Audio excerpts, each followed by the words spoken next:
Audio Jungle.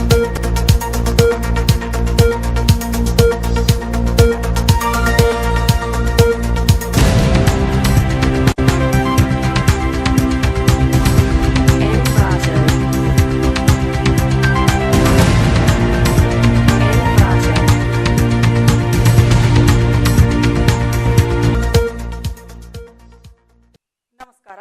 FM ವಾರ್ತಾವಾಹಿನಿಗೆ ಸ್ವಾಗತ. ಈಗ ಮುಖ್ಯಾಂಶಗಳು.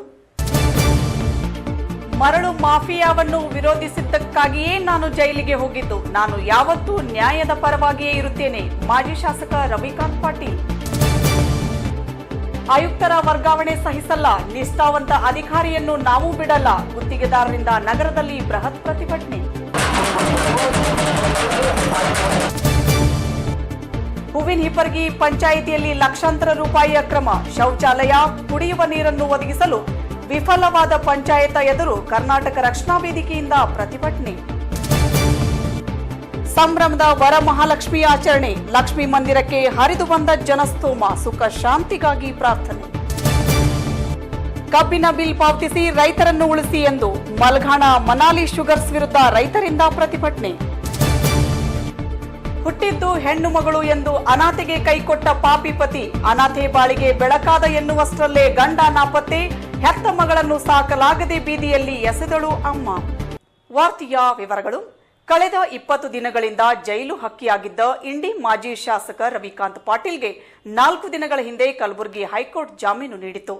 ಅದರಂತೆ ವಿಜಯಪುರ ದರ್ಗಾ ಜೈಲಿನಿಂದ ಮಾಜಿ ಶಾಸಕ ರವಿಕಾಂತ್ ಪಾಟೀಲ್ ಬಿಡುಗಡೆಗೊಂಡಿದ್ದಾರೆ.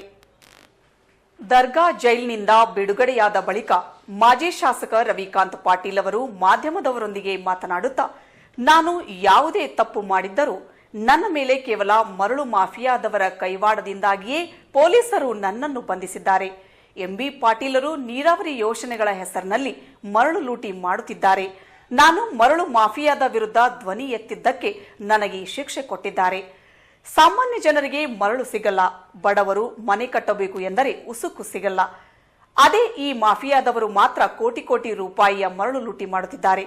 ಇದರ ವಿರುದ್ಧ ಸಿಒಡಿ ತನಿಖೆಯಾಗಬೇಕು. ಅಲ್ಲಿನ ಸರ್ಕಾರದ ಶಾಸಕರು ಈ ರೀತಿ ನನ್ನ ಮೇಲೆ ಇಲ್ಲಸಲ್ಲದ ಪ್ರಕರಣ ದಾಖಲಿಸಿದ್ದಾರೆ ಎಂದು ಮಾಜಿ ಶಾಸಕ ರವಿಕಾಂತ್ ಪಾಟೀಲ್ ಆಕ್ರೋಶ ವ್ಯಕ್ತಪಡಿಸಿದರು. ಅದು ಸ್ಯಾಂಡ್ ಮಾಫಿಯಾ. ಯಾಕಂದರೆ ಇದಕ್ಕೆ ಮೊದಲು ನಾನು ನಿಮಗೆ ಹೇಳಿದೆ, ಇವ್ರು ನಮ್ಮ ಕೊಟ್ಟು ಕೇಸ್ ಆಗ್ಬೋದು. ಆ ಸ್ಯಾಂಡ್ ಮಾಫಿಯಾ ಇದು ಕಳತನ ಬಂದ್ ಆಗಬೇಕಂತ ಅದ್ರ ಫಲ ನನಗೆ ಇವತ್ತಿನ ದಿವಸ ಈ ಥರ ಸಿಕ್ಕೈತಿ. ಸರ್ವಸಾಮಾನ್ಯ ಜನರಿಗೆ ಉಸ್ಕಂತೂ ಸಿಗಲ್ಲ. ಅನೇಕ ಅಂಬೇಡ್ಕರ್ ಆವಾಸ ಯೋಜನೆ ಇದೆ, ಇಂದಿರಾ ಗಾಂಧಿ ಆವಾಸ ಯೋಜನೆ ಇದೆ. ಈ ಆವಾಸ ಯೋಜನೆಯಲ್ಲಿ ಬಡವರಿಗೆ ಉಸ್ಕಂತೂ ಸಿಗಲ್ಲ. ಇವ್ರು ಕ್ಯಾನಾಲ್ಗೆ ಎಂ ಬಿ ಪಾಟೀಲ್ ಅವ್ರು ಕ್ಯಾನಾಲ್ಗೆ ಅದಕ್ಕೆ ಹೇಳಿ ಕಳತನ ಮಾಡ್ತಿದ್ದಾರೆ ದಿವಸ. ಅದು ಏನು ನಾವು 13ನೇ ತಾರೀಕಲ್ಲಿ ಏನು ಇದು ಹೇಳ್ತಿದ್ದಾರೆ, ನಾವು ಹೊಡೆದಾಟ ಮಾಡಿದೆವು, ಅದು ಎಂಥದ್ದು ಎಲ್ಲ ಸುಳ್ಳಿದೆ. ಅದ್ರ ಬಗ್ಗೆ COD ಇನ್ಕ್ವೈರಿ ಆಗಿರಬೇಕು. ಯಾರು ಈ ಥರ ಮಾಡಿದಾರೆ ಅವ್ರ ಮ್ಯಾಗ COD ಇನ್ಕ್ವೈರಿ ಆಗಿ ಅವ್ರಿಗೆ ಸಸ್ಪೆಂಡ್ ಮಾಡಬೇಕು. ಪೊಲೀಸರು ಅವ್ರಿಗೆ ಪ್ರೊಟೆಸ್ಟ್ ಮಾಡ್ತಿದ್ದಾರೆ, ನಮಗೆ ಮಾಡಲ್ಲ. ಯಾಕಂದರೆ ಎಲ್ಲ ಕಡೆ ಈ ಥರ ಆಗ್ತಿದೆ. ಇಲ್ಲೇ ಅಂತ ಹೇಳಲ್ಲ. ಇಡೀ ಮತಕ್ಷೇತ್ರದಲ್ಲಿ ಅವ್ರ ಸರ್ಕಾರ ಇದ್ದಿದ್ದರಿಂದ ಯಾರು ಸರ್ಕಾರ ವಿರುದ್ಧದಲ್ಲಿ ಕೆಲಸ ಮಾಡಿದ್ರೆ ಈ ಥರ ಅವ್ರ ಮ್ಯಾಗ ಕಟ್ಟ ಅಪವಾದನೆ ವರ್ಷಿ ಕೇಸ್ ಮಾಡ್ತಿದ್ದಾರೆ. ಜಮೀನು ದೊರೆತ ಹಿನ್ನೆಲೆಯಲ್ಲಿ ಜೈಲಿನಿಂದ ಮಾಜಿ ಶಾಸಕ ರವಿಕಾಂತ್ ಪಾಟೀಲ್ ಜೊತೆಯಲ್ಲಿ 2 ಸಹಚರರು ಬಿಡುಗಡೆಯಾಗಿದ್ದಾರೆ.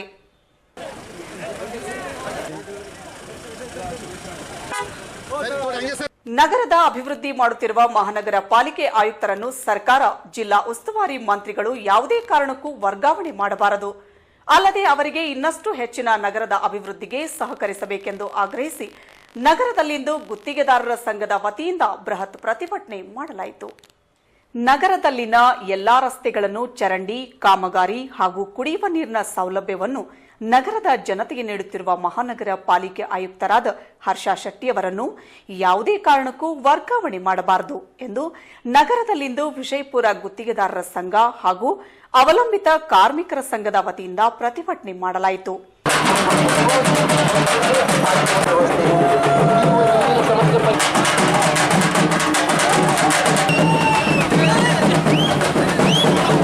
ಈ ಪ್ರತಿಭಟನೆಯಲ್ಲಿ ಭಾಗವಹಿಸಿದ ಗುತ್ತಿಗೆದಾರರ ಸಂಘದ ಮುಖಂಡರಾದ ರಾಜು ಅವರು ಮಾತನಾಡುತ್ತಾ, ನಮ್ಮ ನಗರದಲ್ಲಿ ಆಯುಕ್ತರು ತುಂಬಾ ಒಳ್ಳೆಯ ಕೆಲಸಗಳನ್ನು ಮಾಡುತ್ತಿದ್ದು ಅವರ ಒಳ್ಳೆಯ ಕಾರ್ಯಗಳನ್ನು ಸಹಿಸಿಕೊಳ್ಳದ ಕೆಲ ಜನ ಅವರ ಮೇಲೆ ಇಲ್ಲಸಲ್ಲದ ಆರೋಪ ಮಾಡುತ್ತಿದ್ದು, ಅವರನ್ನು ಯಾವುದೇ ಕಾರಣಕ್ಕೂ ವರ್ಗಾವಣೆ ಮಾಡುವುದಾಗಲಿ ಅಥವಾ ಅವರಿಗೆ ಬೇರೆ ಯಾವುದೇ ರೀತಿಯಲ್ಲಿ ತೊಂದರೆ ಕೊಡುವುದಾಗಲಿ ಸರ್ಕಾರ ಮಾಡಬಾರದು ಎಂದು ಹೇಳಿದರು.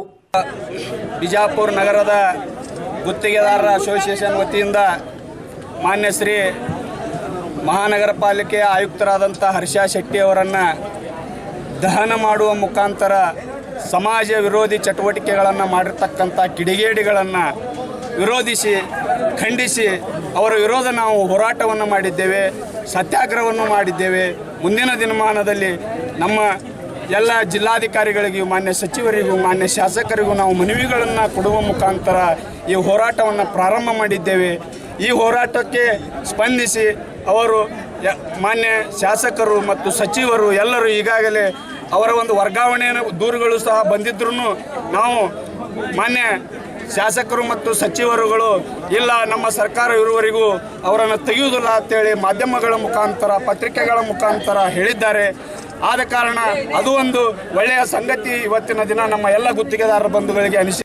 ದಕ್ಷ ಅಧಿಕಾರಿಗಳಾದ ನಮ್ಮ ಹರ್ಷ ಶೆಟ್ಟಿಯವರು ಮಾಡುತ್ತಿರುವ ಒಳ್ಳೆಯ ಕಾರ್ಯಗಳನ್ನು ಕೆಲವು ಜನ ಸಹಿಸದೆ ಈ ರೀತಿ ಹುನ್ನಾರ ಮಾಡಿ ಅವರ ಮೇಲೆ ಗೂಬೆ ಕೂಡಿಸುತ್ತಿದ್ದು, ಯಾವುದೇ ಕಾರಣಕ್ಕೂ ಜಿಲ್ಲಾ ಉಸ್ತುವಾರಿ ಸಚಿವರು ಇಂತಹ ದಕ್ಷ ಅಧಿಕಾರಿಯನ್ನು ವರ್ಗಾವಣೆ ಮಾಡಬಾರದು ಎಂದು ಪ್ರತಿಭಟನೆಯಲ್ಲಿ ಭಾಗವಹಿಸಿದ ವಿದ್ಯುತ್ ಗುತ್ತಿಗೆದಾರರ ಶಿವಾನಂದ ಹಿಪ್ಪರಗಿ ಅವರು ಹೇಳಿದರು.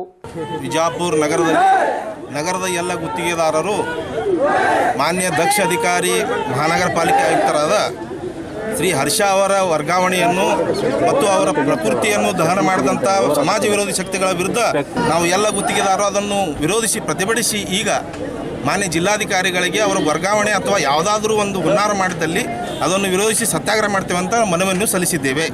ಪ್ರತಿಭಟನೆಯಲ್ಲಿ ಭಾಗವಹಿಸಿದ ಅರುಣ್ ಮಠ್ ಅವರು ಮಾತನಾಡುತ್ತಾ, ನಮ್ಮ ನಗರದಲ್ಲಿ ಅತ್ಯಂತ ಉತ್ತಮವಾದ ರಸ್ತೆಗಳನ್ನು, ಕುಡಿಯುವ ನೀರಿನ ವ್ಯವಸ್ಥೆ ಸೇರಿದಂತೆ ಎಲ್ಲಾ ವ್ಯವಸ್ಥೆಗಳನ್ನು ಅತ್ಯಂತ ಉತ್ತಮವಾಗಿ ನಿರ್ವಹಿಸುತ್ತಿರುವ ಮಹಾನಗರ ಪಾಲಿಕೆ ಆಯುಕ್ತರನ್ನು ನಾವು ಬೆಂಬಲಿಸಿ ಪ್ರತಿಭಟನೆ ಮಾಡುತ್ತಿದ್ದೇವೆ ಎಂದು ಅವರು ಹೇಳಿದರು.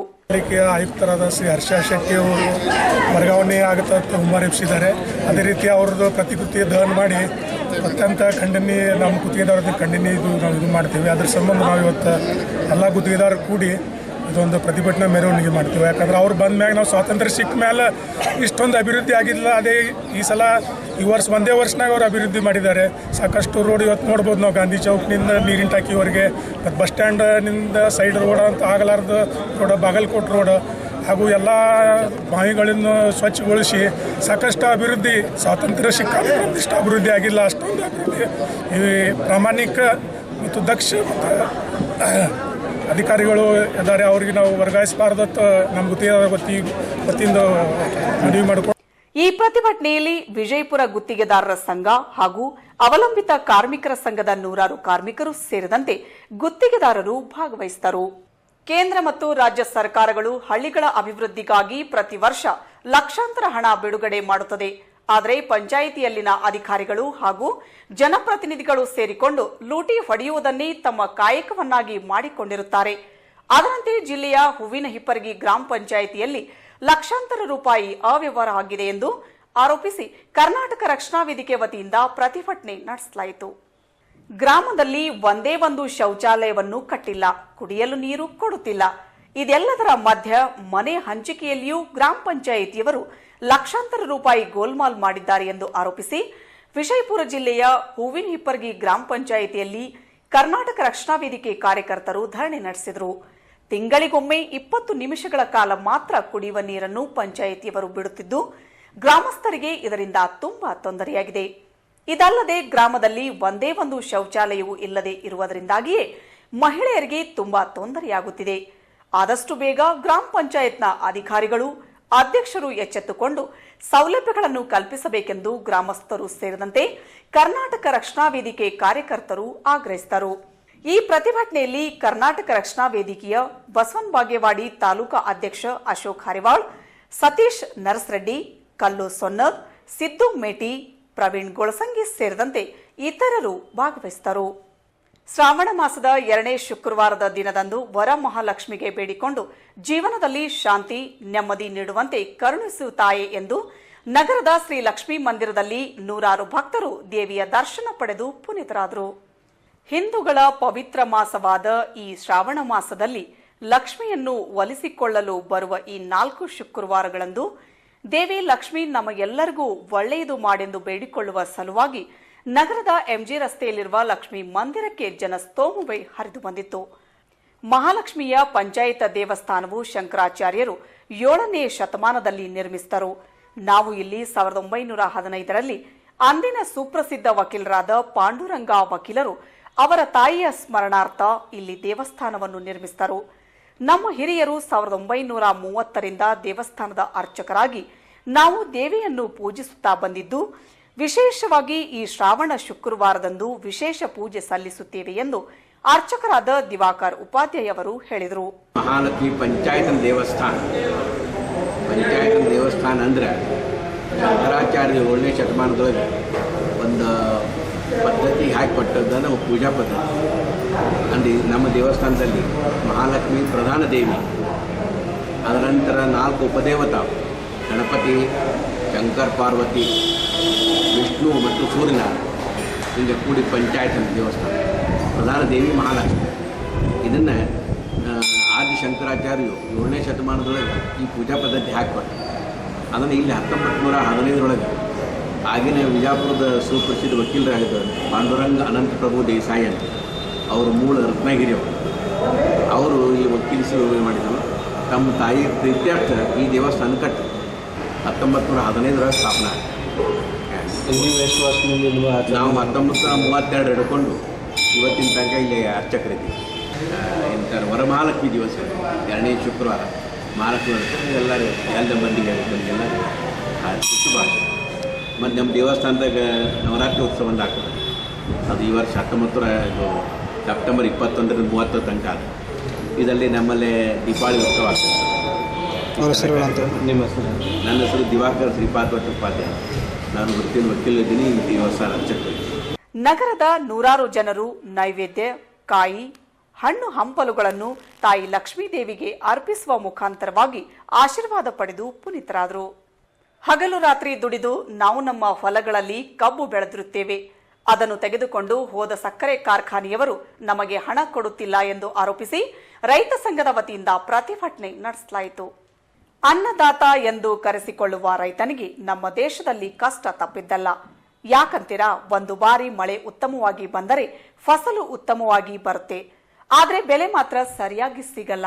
ಇನ್ನೊಂದು ಬಾರಿ ಮಳೆ ಆಗಿರಲ್ಲ, ಆದರೆ ಬೆಲೆ ಮಾತ್ರ ಚೆನ್ನಾಗಿರುತ್ತೆ. ಇವೆರಡರ ಮಧ್ಯೆ ಕಂಪನಿಗಳು, ಸರ್ಕಾರಗಳು, ದಲ್ಲಾಳಿಗಳು ರೈತರನ್ನೇ ಟಾರ್ಗೆಟ್ ಮಾಡಿ ಮೋಸ ಮಾಡುತ್ತವೆ ಎನ್ನಬಹುದು.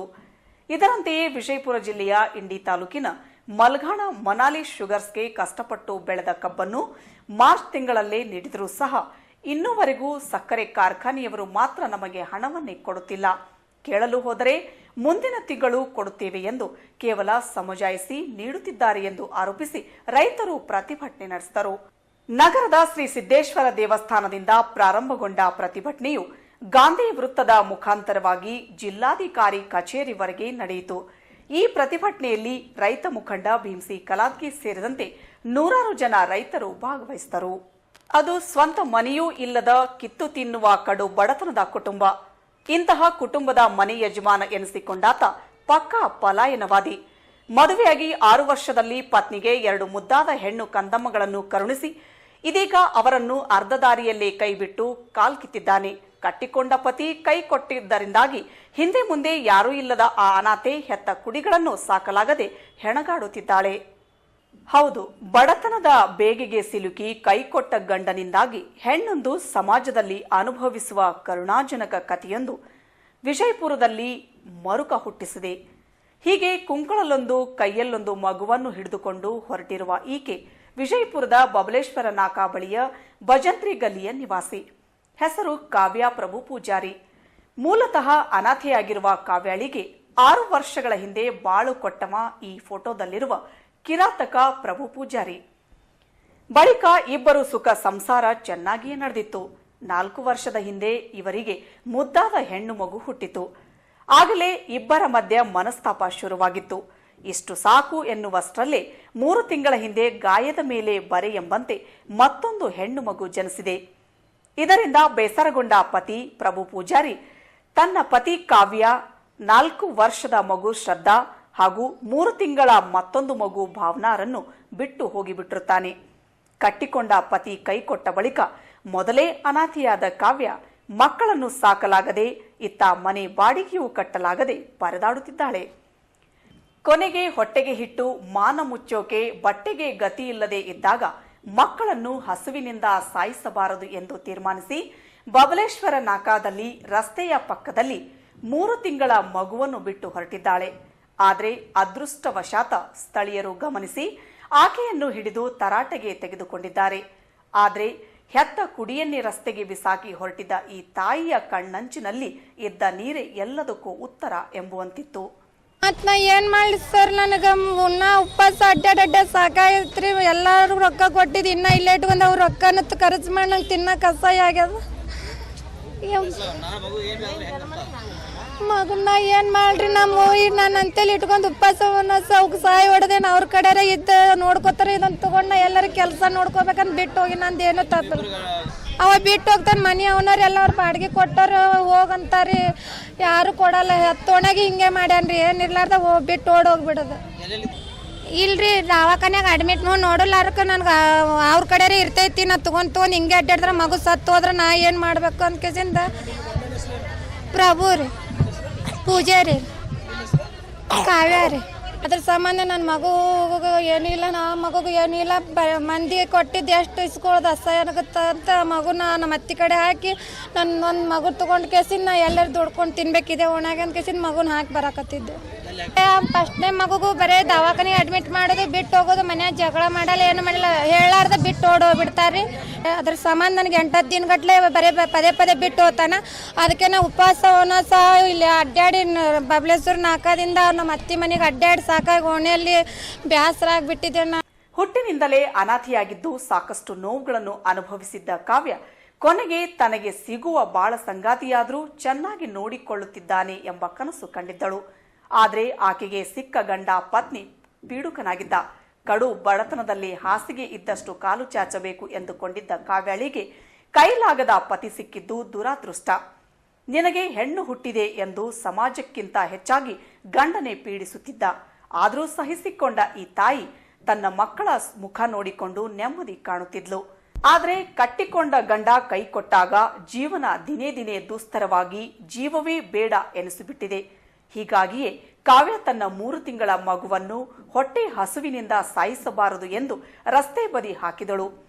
ಯಾರಾದರೂ ಮಕ್ಕಳಿಲ್ಲದ ಶ್ರೀಮಂತರು ಒಯ್ದರೆ ತನ್ನ ಮಗಳು ಅವರ ಮನೆಯಲ್ಲಿ ಚೆನ್ನಾಗಿರುತ್ತಾಳೆ ಎಂದುಕೊಂಡಿದ್ಲು. ಆದರೆ ಈಕೆ ಮಗುವನ್ನು ಬಿಡುವುದು ನೋಡಿದರೂ ಸ್ಥಳೀಯರು ಆಕೆಯನ್ನು ಹಿಡಿದು ಮಗುವನ್ನು ಮತ್ತೆ ತಾಯಿಯ ಮಡಲಿಗೆ ಹಾಕಿದ್ದಾರೆ. ಈ ಹಿಂದೆ 3-4 ಬಾರಿಯೂ ಇದೇ ರೀತಿಯಾಗಿ ಮಗುವನ್ನು ಬಿಡಲು ಯತ್ನಿಸಿದಳು. ಕಾವ್ಯ ಆ ವೇಳೆಯೂ ಸ್ಥಳೀಯರು ಆಕೆಗೆ ಬುದ್ಧಿವಾದ ಹೇಳಿದರು. ಕೊನೆಗೆ ಮತ್ತೆ ಅದೇ ಘಟನೆ ಮರುಕಳಿಸಿದ್ದು ಈ ಬಾರಿಯೂ ಸ್ಥಳೀಯರೆಲ್ಲ ಆಕೆಗೆ ಬೆಂಬಲವಾಗಿದ್ದಾರೆ. ಈ ಬಾರಿ ಕಾವ್ಯಾಳ ಸಹಾಯಕ್ಕೆ ಬಂದ ಅಂತಾರಾಷ್ಟ್ರೀಯ ಮಹಿಳಾ ಸಮಿತಿ ಈಕೆಗೆ ನೈತಿಕ ಸ್ಥೈರ್ಯ ತುಂಬುವ ಕೆಲಸ ಮಾಡಿದೆ. ಕಾವ್ಯಾಳಿಗೆ ಬುದ್ಧಿವಾದ ಹೇಳಿದ ಸಮಿತಿ ಸದಸ್ಯೆ ರಜನಿ 1 ತಿಂಗಳಿಗಾಗುವಷ್ಟು ಆಹಾರ ಧಾನ್ಯವನ್ನು ಕೊಡಲಾಗುವುದು, ಹಾಗೆ ಆಕೆಗೆ ಒಂದು ಕೆಲಸವನ್ನು ಕೊಡಿಸಲಾಗುವುದು ಎಂಬ ಭರವಸೆ ನೀಡಿದರು. ಮಹಿಳೆಗೆ ಪ್ರಾಬ್ಲಮ್ ಆಗಿದೆ. ಏನಂತ ಅಂದರೆ ಅವಳು ಗಂಡ ತುಂಬ ಪ್ರಾಬ್ಲಮ್ ಮಾಡ್ತಾ ಇತ್ತು ಮತ್ತು ಅವಳು ಮಗು ಒಂದು 3 ತಿಂಗಳು ಮಗುವನ್ನು ಬಿಟ್ಟು ಹೋಗಿದ್ದಾಳಂತ ಗೊತ್ತಾದ ಕ್ಷಣವೇ ನಾನು ಇಲ್ಲಿ ಓಡಿ ಬಂದು ಆ ಹೆಣ್ಮಗಳಿಗೆ ಸಂಪರ್ಕ ಮಾಡಿ ಅವಳಿಗೆ ಹೇಳುವುದನ್ನು ಒಂದು ಹೆಣ್ಣಾಗಿ ಒಂದು ಹೆಣ್ಣು ಮಗಳಿಗೆ ನಾನು ಸಹನೆ ಧೈರ್ಯ ಕೊಟ್ಟು ಮತ್ತು ಅವಳಿಗೆ ಏನು ಬೇಕು 1 ತಿಂಗಳಷ್ಟು ಆಗುವಷ್ಟು ನಾನು ಖರ್ಚು ವೆಚ್ಚ ಕೊಟ್ಟು ಅವಳಿಗೊಂದು ಜಾಬ್ ಕೊಟ್ಟು ಅವಳಿಗೆ ಒಂದು ದಾರಿಯಲ್ಲಿ ತರಬೇಕಂತ ನಾನು ಇಲ್ಲಿಗೆ ಬಂದಿದ್ದೀನಿ. ನಮ್ಮ ಸಮಿತಿ ವತಿಗೆ ಅವಳೇನ್ರೆ ಅರ್ಜಿ ಕೊಟ್ಲಂದ್ರೆ ನಾವು ಅವ್ನು ತೊಗೊಂಡು ಬಂದು ಅವನಿಗೆ ನಾವು ಎಲ್ಲಿ ನ್ಯಾಯ ಕೊಡಬೇಕು ಕೊಡ್ತೀವಿ. ಅವನ್ನ ಕಂಪ್ಲೇಂಟ್ ಮಾಡ್ತೀವಿ. ಆದರೆ ನಮ್ಮ ಸಮಿತಿಗೆ ಅವರು ಅರ್ಜಿ ಕೊಡಬೇಕು. ನಮಗೆ ಹಿಂಗೆ ಪ್ರಾಬ್ಲಮ್ ಆಗ್ಯದ, ನಮ್ಮ ಗಂಡ ಹಿಂಗೆ ತೊಂದರೆ ಕೊಡ್ಲಿಕ್ಕತ್ತಾನಂದ್ರೆ ಅವಳಿಗೆ ಏನು ಸಹಾಯ ಬೇಕು ನಾವು ಸಹಾಯ ಮೀರಿ ಹೆಲ್ಪ್ ಮಾಡ್ತೀವಿ. ಈಗ ತಾಯಿ ಆಗಿದ್ದಾಳಂದಮೇಲೆ 2 ಅಲ್ಲ 20 ಮಕ್ಕಳಾದರೂ ಒಜ್ಜಲ್ಲ. ತನ್ನ ಸಹನೆಯಿಂದ ಮಕ್ಕಳನ್ನು ತೊಗೊಂಡು ಆಕಿ ಧೈರ್ಯ ತಗೋಬೇಕೀಗ. ನನ್ನ ಸಮಿತಿ ವತಿಯಿಂದ ನಾವು ಸಹನೆ, ಧೈರ್ಯ ಮತ್ತು ಹೆಲ್ಪ್ ಇವು ಮೂರು ನಾವು ಹೆಣ್ಮಕ್ಳ ರೀತಿಯಿಂದ ಮಾಡ್ತೀವಿ. ನಾನು ರಜನಿ ಸಂಬಣ್ಣಿ ಅಂತ, ಅಂತಾರಾಷ್ಟ್ರೀಯ ಮಹಿಳಾ ಸಮಿತಿಯ ಉಪಾಧ್ಯಕ್ಷ. ಕಟ್ಟಿಕೊಂಡ ಪತ್ನಿ, ಮಕ್ಕಳನ್ನು ಸಾಕಲಾಗದೆ ಕೈಕೊಟ್ಟ ಹೇಡಿಯಂತೆ ಎಸ್ಕೇಪ್ ಆದ ಪಲಾಯನವಾದಿ ಪತಿ, ಸಮಾಜದ ಚುಚ್ಚು ಮಾತುಗಳು, ಅವಮಾನವನ್ನು ಸಹಿಸಲಾಗದೆ ಕಡು ಬಡತನದಿಂದಾಗಿ ತನ್ನ ಹಾಗೂ ತನ್ನ ಮಕ್ಕಳ ಹೊಟ್ಟೆ ತುಂಬಿಸಲು ಸಾಧ್ಯವಾಗದೆ ಮೊದಲೇ ಅನಾಥೆಯಾಗಿದ್ದ ಹೆತ್ತ ತಾಯಿ ಕುಡಿಯನ್ನೇ ರಸ್ತೆ ಬದಿ ಬಿಸಾಕಿ ತನ್ನ ಕರುಳು ಬಳ್ಳಿಯನ್ನು ಅನಾಥೆಯನ್ನಾಗಿಸಲು ಹೊರಟಿದ್ದಾಳೆ. ಆದರೆ ಏನನ್ನು ಅರಿಯದ ಈ ಪುಟ್ಟ ಕಂದಮ್ಮಗಳ ಕಣ್ಣಲ್ಲಿ ಹಸುವಿನ ಯಾತನೆ ಎಲ್ಲರ ಕಣ್ಣಿಗೆ ರಾಚುವಂತೆ ಕಾಣುತ್ತಿತ್ತು. ಯಾರಾದರೂ ಸಹೃದಯಿಗಳು ಈಕೆಯ ಬೆಂಬಲಕ್ಕೆ ನಿಂತು ನೊಂದ ಬಾಳಿಗೆ ನ್ಯಾಯ ಕೊಡಿಸಬೇಕಿದೆ. ಕೊನೆಯಲ್ಲಿ ಮತ್ತೊಮ್ಮೆ ಮುಖ್ಯಾಂಶಗಳು. ಮರಳು ಮಾಫಿಯಾವನ್ನು ವಿರೋಧಿಸಿದ್ದಕ್ಕಾಗಿಯೇ ನಾನು ಜೈಲಿಗೆ ಹೋಗಿದ್ದು. ನಾನು ಯಾವತ್ತೂ ನ್ಯಾಯದ ಪರವಾಗಿಯೇ ಇರುತ್ತೇನೆ. ಮಾಜಿ ಶಾಸಕ ರವಿಕಾಂತ್ ಪಾಟೀಲ್. ಆಯುಕ್ತರ ವರ್ಗಾವಣೆ ಸಹಿಸಲ್ಲ, ನಿಷ್ಠಾವಂತ ಅಧಿಕಾರಿಯನ್ನು ನಾವು ಬಿಡಲ್ಲ. ಗುತ್ತಿಗೆದಾರರಿಂದ ನಗರದಲ್ಲಿ ಬೃಹತ್ ಪ್ರತಿಭಟನೆ. ಹೂವಿನ ಹಿಪ್ಪರಗಿ ಪಂಚಾಯಿತಿಯಲ್ಲಿ ಲಕ್ಷಾಂತರ ರೂಪಾಯಿ ಅಕ್ರಮ. ಶೌಚಾಲಯ, ಕುಡಿಯುವ ನೀರನ್ನು ಒದಗಿಸಲು ವಿಫಲವಾದ ಪಂಚಾಯತ ಎದುರು ಕರ್ನಾಟಕ ರಕ್ಷಣಾ ವೇದಿಕೆಯಿಂದ ಪ್ರತಿಭಟನೆ. ಸಂಭ್ರಮದ ವರಮಹಾಲಕ್ಷ್ಮಿ ಆಚರಣೆ. ಲಕ್ಷ್ಮೀ ಮಂದಿರಕ್ಕೆ ಹರಿದು ಬಂದ ಜನಸ್ತೋಮ. ಸುಖ ಶಾಂತಿಗಾಗಿ ಪ್ರಾರ್ಥನೆ. ಕಬ್ಬಿನ ಬಿಲ್ ಪಾವತಿಸಿ ರೈತರನ್ನು ಉಳಿಸಿ ಎಂದು ಮಲ್ಘಾಣ ಮನಾಲಿ ಶುಗರ್ಸ್ ವಿರುದ್ಧ ರೈತರಿಂದ ಪ್ರತಿಭಟನೆ. ಹುಟ್ಟಿದ್ದು ಹೆಣ್ಣು ಮಗಳು ಎಂದು ಅನಾಥೆಗೆ ಕೈಕೊಟ್ಟ ಪಾಪಿ ಪತಿ, ಅನಾಥೆ ಬಾಳಿಗೆ ಬೆಳಕಾದ ಎನ್ನುವಷ್ಟರಲ್ಲೇ ಗಂಡ ನಾಪತ್ತೆ. ಹೆತ್ತ ಮಗಳನ್ನು ಸಾಕಲಾಗದೆ ಬೀದಿಯಲ್ಲಿ ಎಸೆದಳು ಅಮ್ಮ. ಮತ್ತೆ ಎಫ್ಎಂ ವಾಹಿನಿಯ ಮರುವಾರ್ತೆಗಳನ್ನು ಬೆಳಗ್ಗೆ 8:30 ಹಾಗೂ 10 ಗಂಟೆ, ಮಧ್ಯಾಹ್ನ 2 ಗಂಟೆ, ರಾತ್ರಿ 8:30 ಹಾಗೂ 11 ಗಂಟೆಗೆ ಪ್ರಸಾರವಾಗುವುದು. ತಪ್ಪದೇ ವೀಕ್ಷಿಸಿ. ಇಲ್ಲಿಗೆ ಎಫ್ಎಂ ವಾರ್ತಾವಾಹಿನಿ ಸಂಚಿಕೆ ಮುಕ್ತಾಯವಾಯಿತು. ವಂದನೆಗಳು.